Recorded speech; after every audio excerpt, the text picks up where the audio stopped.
구독자와 함께 성장하는 몸에 좋은 부동산입니다. 이번 시간에는 관리비와 관련된 사례를 보면서 관리비에 관한 내용을 정리하도록 하겠습니다.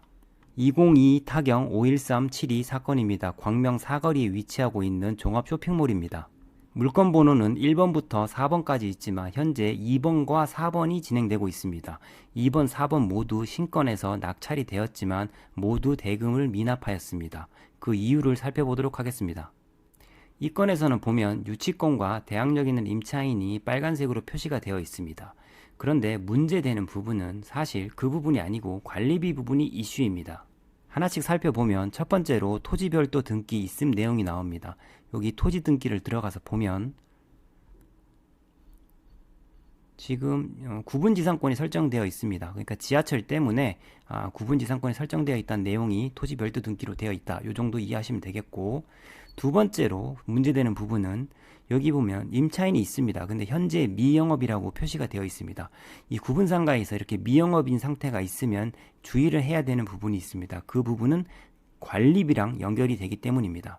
임차인 현황을 보면 6001호에는 사업자 등록만 있고 6003호에는 사업자 등록이 있으나 보증금이 1000만원에 월세가 20만원 밖에 하지 않습니다. 뭔가 좀 너무 싸다는 느낌이 듭니다. 현황 도면을 보면 6001호, 6002호, 6003호, 6005호 이렇게 4개 호수를 합쳐서 물건번호 2번으로 진행이 되고 있습니다. 사진을 보면 이렇게 하나, 막국수, 찌개, 라면, 떡볶이 이런 식으로 4개입니다. 그런데 사진을 보고 있으면 입점 준비 중 이렇게 표시가 된 걸 보면 점유를 하고 있지 않은 상태가 유지되고 있다는 것을 알 수 있습니다.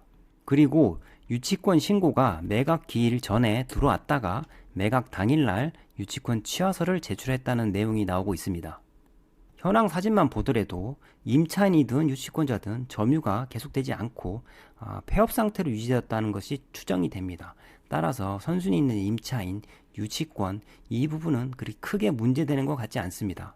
문제가 되는 부분은 이 부분입니다. 현재 미영업 상태에 있다는 것입니다.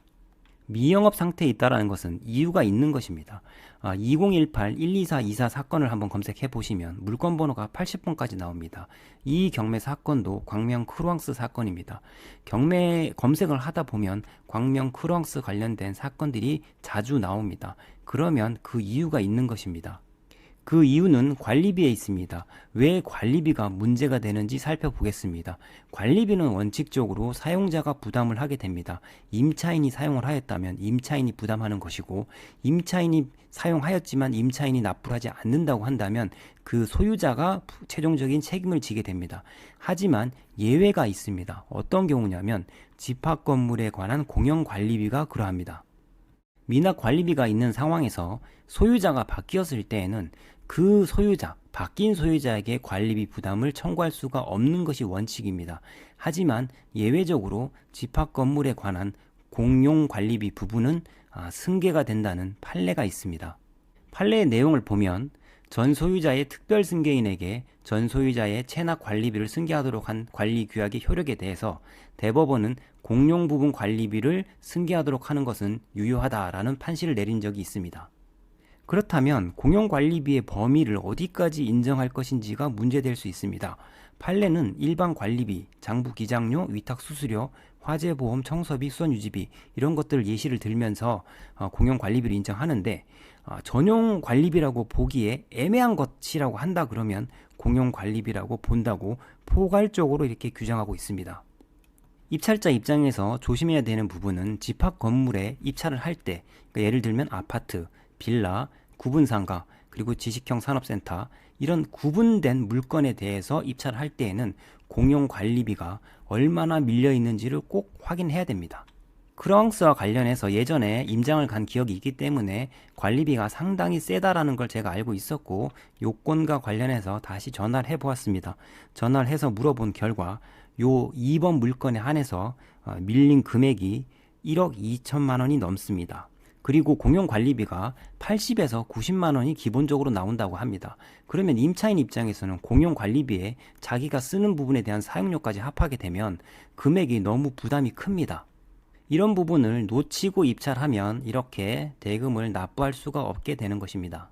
공용관리비의 승계에 관련해서 또 알아두셔야 되는 부분은 연체료 부분은 승계되지 않는다는 것입니다. 그러니까 가산금이나 연체금은 승계되지 않고 또 채권의 소멸시효는 3년입니다. 관리비 채권은 3년의 소멸시효에 걸립니다. 단 조심해야 되는 것은 관리비 채권에 대해서 판결문을 받아놓는 경우도 상당히 많이 있기 때문에 그런 경우는 3년이 아니고 10년으로 연장된다는 것을 알고 있으셔야 됩니다.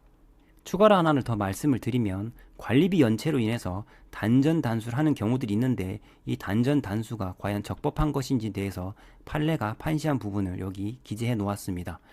관리 규약이 있다라는 것만으로는 단전 단수했다고 이게 적법한 것은 아니고 어떤 이렇게 절차적인 부분과 수단과 방법이 적당해야 된다 이런 내용이 나옵니다.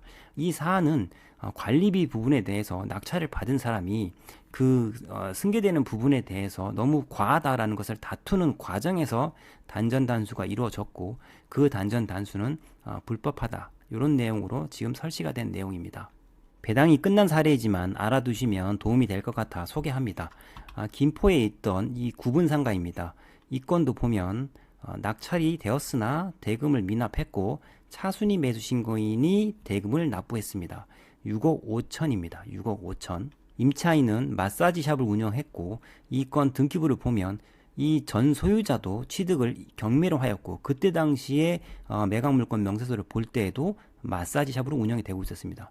근데 특이사항은 이 경매의 신청 채권자가 주식회사 IS 종합관리입니다.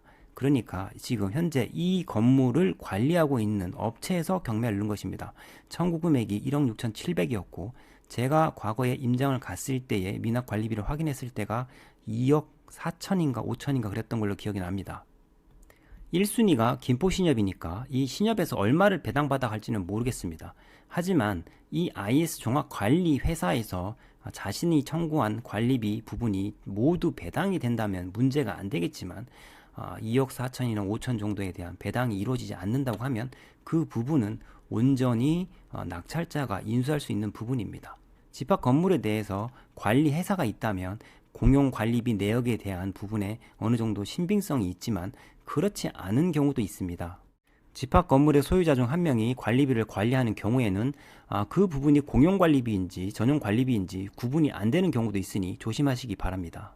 입찰 전에 반드시 미납된 공용관리비의 내용을 확인해야 되는 이유는 낙찰 이후에 그 공용관리비 미납분에 대해서 다투어서 아니면 협상을 통해서 삭감하기가 쉽지 않기 때문입니다. 미납된 공용관리비를 깎는다라는 것은 기존에 있는 집합 건물의 소유자들에게는 불이익을 가하는 것이기 때문에 그렇게 쉽게 협상이 이루어지기가 어렵습니다. 소유자가 되기 전까지에는 공용관리비의 내역 부분을 상세히 알아보기도 힘들기 때문에 전체 금액은 꼭 확인을 하시는 게 좋겠습니다. 마지막으로 정리를 해보겠습니다. 관리비는 사용자 부담이 원칙인데 집합 건물의 공용관리비는 내가 사용하지 않았다 하더라도 승계될 수 있다는 점 유념하시고 입찰 전에는 공용관리비의 수준을 확인하셔야 됩니다. 평당 어느 정도 나오는지를 확인을 하셔야 되고 미납된 관리비가 있다면 그 미납된 관리비의 공용관리비 부분은 얼마인지 확인을 하시고 그리고 관리업체를 방문하셔서 혹시나 그 관리비와 관련해서 가압류나 판결문을 받아 두었는지 한번 확인하시면 좋습니다. 그리고 내가 이제 소유권자, 그러니까 대금을 다 치르고 나서는 이 관리비 정산하는 과정에서 정산이 마무리되고 나면 확인서를 꼭 잘 받아 두시기 바랍니다. 내가 얼마를 입금했다는 확인서가 아니고 합의된 금액을 입금함으로써 나는 관리비와 관련된 민형사상 책임이 없다라는 내용이 들어가는 확인서를 꼭 작성하시기 바랍니다. 관리비와 관련된 내용을 정리를 해 보았습니다. 실수할 수 있는 부분이기 때문에 꼭 사전에 확인하시고 꼼꼼히 검토하시고 입찰하시기 바랍니다. 감사합니다.